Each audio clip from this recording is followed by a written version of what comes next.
नमस्ते फ्रेंड, कैसे हो आप। मैं आशा करती हूँ भगवान भोलेनाथ की कृपा से आप सब अच्छे होंगे। आइए हम सावन सोमवार की कथा सुनते हैं। एक नगर में एक बहुत धनवान साहूकार रहता था। उसके घर में धन की कमी नहीं थी, परंतु वह बहुत दुखी था क्योंकि उसका कोई पुत्र नहीं था। वह इस चिंता में दिन रात दुखी रहता था। पुत्र कामना के लिए वह प्रत्येक सोमवार को शिवजी का व्रत और पूजन किया करता था। सायंकाल मंदिर में जाकर शिवजी के सामने दीपक जलाया करता था। उसके इस भक्ति भाव को देखकर एक समय माता पार्वती ने शिवजी से कहा, महाराज, यह साहूकार आपका अंतर भक्त है। सदैव आपका व्रत और पूजन बड़ी श्रद्धा से करता है। आपको इसकी मनोकामना अवश्य पूरी करनी चाहिए। शिवजी जी ने कहा, हे पार्वती, यह संसार कम क्षेत्र है। किसान खेत में जैसा बीज बोता है वैसा ही फल काटता है। उसी तरह मनुष्य इस संसार में जैसा कर्म करता है वैसा ही फल भोगता है। माता पार्वती ने अत्रे ग्रह से कहा, महाराज, जब यह आपका अनंतर भक्त है और अगर इसको किसी प्रकार का दुख है तो उसे आपको अवश्य दूर करना चाहिए। आप तो सदैव अपने भक्तों पर दयालु रहते हैं और उनके दुखों को दूर करते हैं। यदि आप ऐसा नहीं करेंगे तो मनुष्य आपका पूजन तथा व्रत क्यों करेंगे। माता पार्वती का ऐसा ग्रह देख शिवजी कहने लगे, हे पार्वती, इसका कोई पुत्र नहीं है। इसी चिंता में ये दुखी रहता है। इसके भाग्य में पुत्र न होने पर भी मैं इसको पुत्र प्राप्ति का वर देता हूँ, परंतु वह पुत्र केवल 12 वर्ष तक ही जीवित रहेगा। इसके पश्चात वो मृत्यु को प्राप्त हो जाएगा। इससे अधिक मैं इसके लिए कुछ और नहीं कर सकता।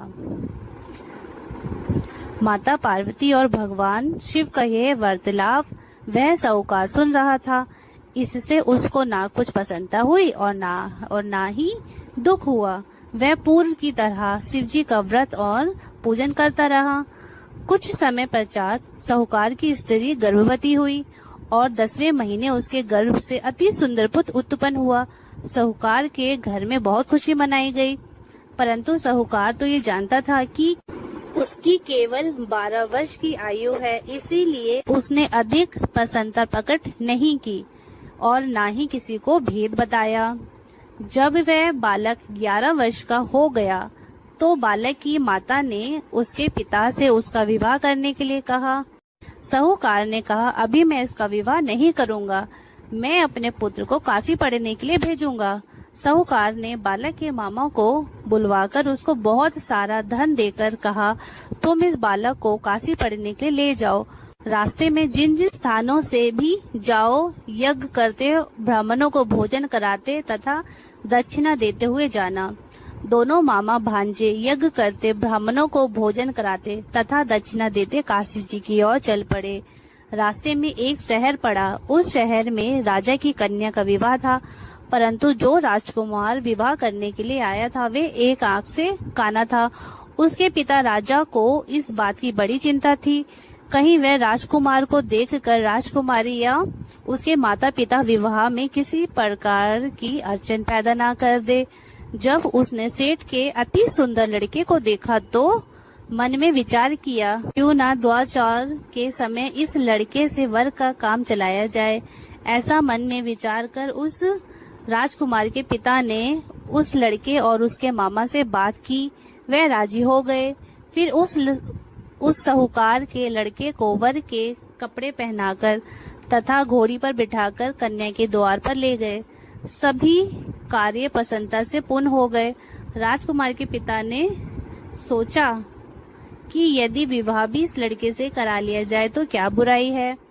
ऐसा विचार कर लड़के और उसके मामा से कहा, यदि आप फेरों और कन्यादान का काम भी पूरा कर दे तो आपकी बड़ी कृपा होगी। इसके बदले हम आपको बहुत सारा धन देंगे। दोनों ने इसे सहर्ष स्वीकार लिया। विवाह कार्य बहुत अच्छी तरह से संपन्न हो गया। सेठ का पुत्र जिस समय जाने लगा तो उसने राजकुमारी की चुनरी के पल्लू पर लिख दिया, तुम्हारा विवाह मेरे साथ हुआ है, परंतु जिस राजकुमार के साथ तुम विदा होगी वे एक आंख से काना है। मैं काशी जी पढ़ने जा रहा हूँ। सेठ के लड़के के जाने के पश्चात राजकुमारी ने जब चुंदड़ी पर ऐसा लिखा हुआ पाया तो उसने काने राजकुमार के साथ जाने से मना कर दिया। उसने अपने माता पिता को सारी बातें बता दी और कहा कि यह मेरा पति नहीं है, मेरा विवाह इसके साथ नहीं हुआ है। जिसके साथ मेरा विवाह हुआ है वह तो काशी पढ़ने गया है। राजकुमारी के माता पिता ने अपनी कन्या को विदा नहीं किया और बारात वापस चली गई। उधर सेठ का लड़का और उसका मामा काशी पहुंच गया। वहां जाकर उन्होंने यज्ञ करना और लड़के ने पढ़ना शुरू कर दिया। जब लड़की की आयु 12 साल की हो गई, उस दिन उन्होंने यज्ञ रच रखा था। लड़के ने अपने मामा से कहा, मामा जी आज मेरी तबीयत कुछ ठीक नहीं है।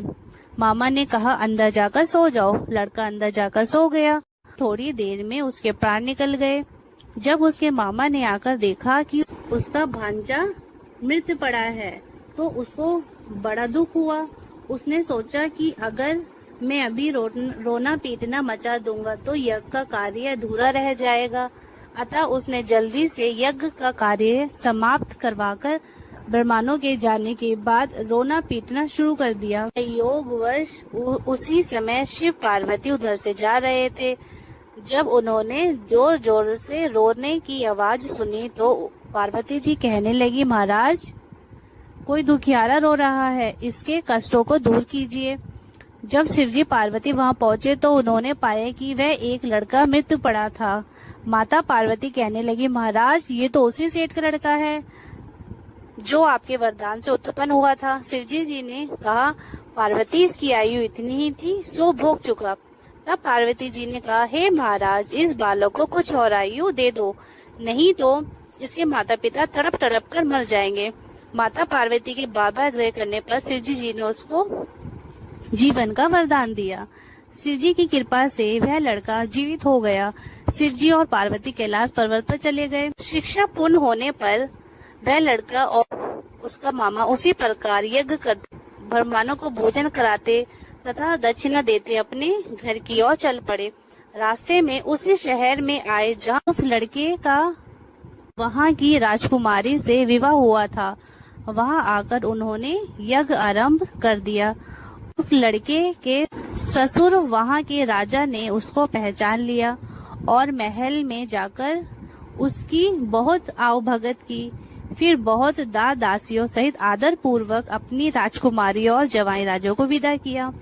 जब वह अपने शहर के निकट आए तो मामा ने कहा कि मैं पहले तुम्हारे घर जाकर तुम्हारे माता पिता को खबर कराता हूँ। जब उस लड़के का मामा घर पहुंचा तो उसने देखा कि लड़के के माता पिता घर की छत पर बैठे थे। उन्होंने ये प्रण रख रखा था कि यदि हमारा पुत्र सहकुशल घर लौट आया तो हम राजी खुशी नीचे आ जाएंगे, नहीं तो छत से गिरकर अपने प्राण दे देंगे। उस लड़के के मामा ने आकर जब ये समाचार दिया कि आपका पुत्र आ गया है तब उनको विश्वास नहीं आया। तब मामा ने शपथ पूर्वक कहा कि आपका पुत्र अपनी पत्नी तथा बहुत सारा धन साथ लेकर आया है। तो सेठ प्रसन्नता से भर उठा। सेठ सेठानी आदर पूर्वक नीचे आए। बाहर आकर उन्होंने अपने पुत्र तथा उसकी पत्नी का भरपूर स्वागत किया। सभी प्रसन्नता के साथ रहने लगे। जो कोई सोमवार के व्रत को धारण करता है अथवा इस कथा को पढ़ता या सुनता है, उसके सब दुख दूर होकर उसकी समस्त मनोकामनाएं पूर्ण होती है तथा इस लोक में नाना प्रकार के सुख भोग कर अंत में सदाशिव लोक की प्राप्ति होती है। बोलो उमापति शंकर महादेव की जय। हर हर महादेव।